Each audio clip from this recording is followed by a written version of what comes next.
Hello everyone, and thanks for joining me for another VR video. Yes, this is what I look like. Sorry about that. But today I'm not going to be doing any VR direct feed stuff because my VR lid is here and it's not on my face. Actually, what I'm going to talk about is a Thrustmaster Throttle in terms of its usage within Elite Dangerous in VR. So the throttle in question is this one, the TWCS. I think that's right, isn't it? TWCS, Thrustmaster Weapons Control System. I think it stands for anything like that. But anyway, this is a pretty cool throttle. It's actually better than a lot of the other rubbish I've had over the years, but it has one glaring problem, which is the motion of it is linear and it doesn't have any kind of notch or dent in the middle, which isn't really good for VR because you can't really tell when your engines are idle, not in Elite Dangerous anyway. Of course, you can get around it in the game by mapping a control to the reverse, so you can sort of press a button and then you've got full throttle movement for reverse thrust, and then release the button and you've got full throttle movement for forward thrust, but that's just crap, quite frankly, as well as it creates a bit of a disconnect in your brain because you look down and you see your avatar's arm going the other way, so not too good.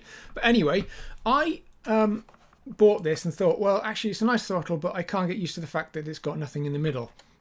However, as you can see, if I can get my camera to focus, as you can see, mine actually does stop in the middle. So I've got a nice little thing in the middle because I modified it. So I'm going to sort of show you what I did in case any of you out there have got one of these and you're kind of having the same problem and you want to use it the same way. Sorry, I look over there all the time because that's where my screen is. But I don't know if I can show you. I will take it to bits in a minute, but if I can show you, see that little silver thing in there? That's a magnet. So I'm using magnets to create a kind of a locking sensation in the middle of the throttle's movement, and that is enough in VR to give me tactile enough feedback to tell me where the engines are in idle. So I'm going to take this thing apart and show you exactly what I did. So if you want to replicate that, you can do it. It's actually dead simple to do. Really easy. You don't need anything expensive. Just a couple of magnets off of a fridge and some glue and a screwdriver. And that's pretty much it. Okay, so bear with me and I'll get my screwdrivers out. Okay, so this thing is fairly simple to take to bits. Excuse all the dust flying around because this room is inherently dusty because I spend quite a lot of time in it. So to take it apart, you don't need to do a hell of a lot. You just flip it over there.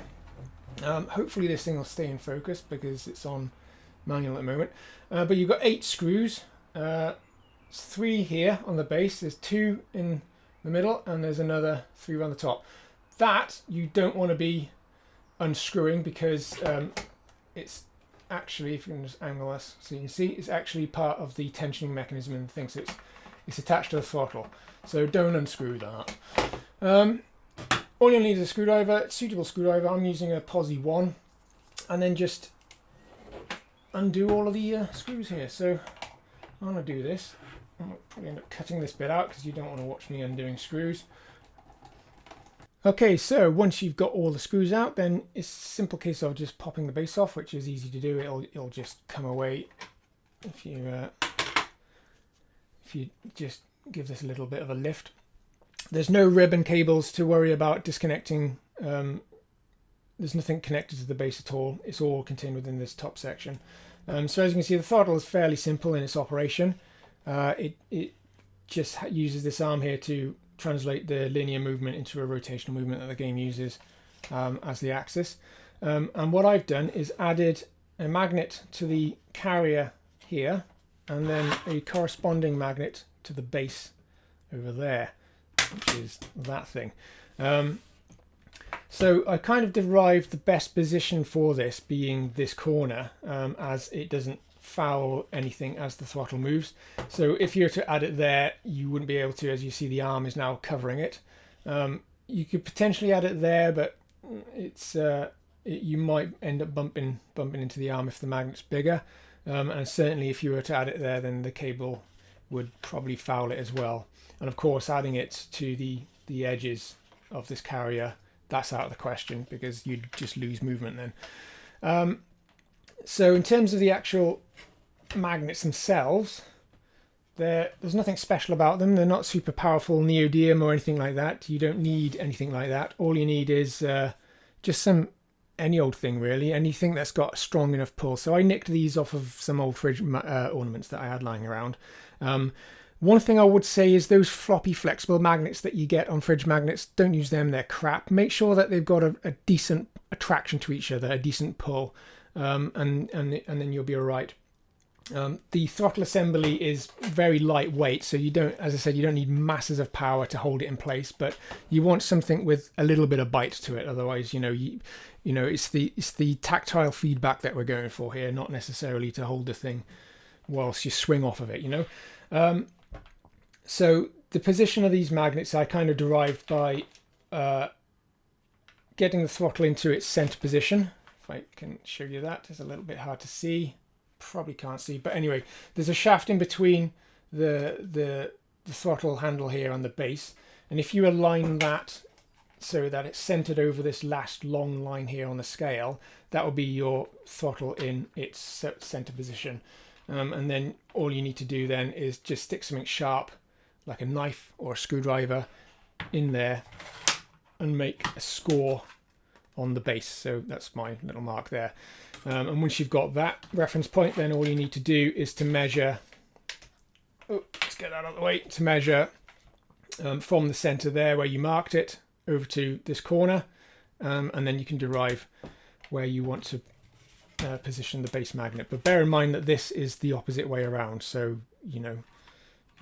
because it's flipped like that, yeah.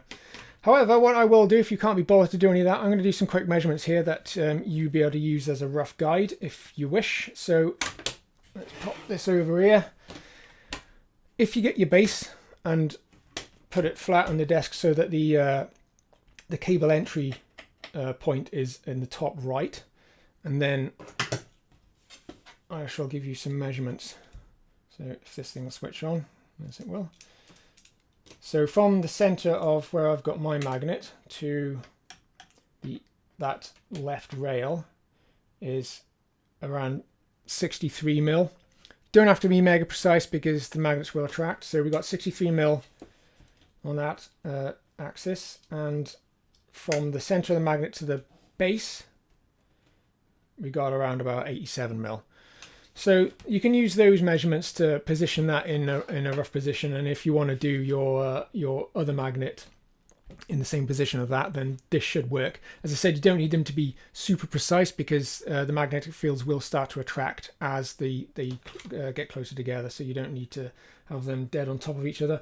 I highly doubt that I've got them dead on top of each other.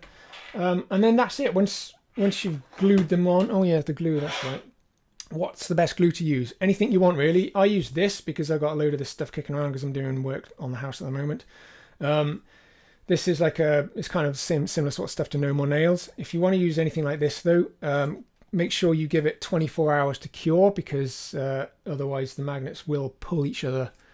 They will separate from the adhesive when they're in the position to attract each other. Double-sided tape, I wouldn't bother with that. Primarily because on this thing you've got screws, you've got moldings, you've got lots of voids here which tape won't be able to cope with, so the tape will have a more limited area of adhesion. Whether it's something goopy like that stuff I just showed you, that will fill those voids and allow the actual magnet to really stick to it. Again, you might want to rough up the base with a little bit of sandpaper just to give your glue a little bit more of a key. It's not essential, I didn't bother. But as I said, if you are going to use anything like the stuff I'm using, make sure you give it a good 24 hours to cure properly before using the throttle again. And that's it really. To put the thing back together, you simply make sure that your USB lead is stuck into that little groove down there. There's a little notch that it sits into. And this wire here should be going through. There's a notch in the plastic molding here that it runs through. And then there's these two little retainer clips here which it sort of sits behind. Make sure that it's stuffed in there.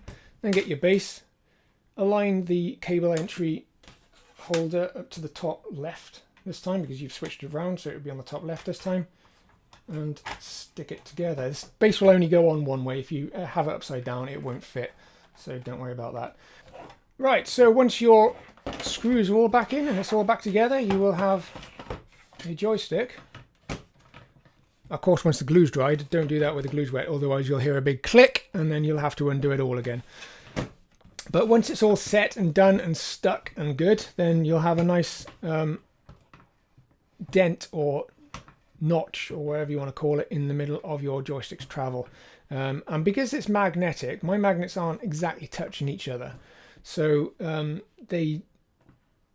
it's a very soft pull, and then it stops very positively. So it's really good in VR because you can really sort of tell that the throttle movement has reached the center of its travel. So that's that. Hopefully this was helpful to you if you've got one of these and you want to do something similar. If you've got any questions for me, leave them down below. I'll do my best to answer them. But until next time, thanks for watching, and I'll see you later. Bye.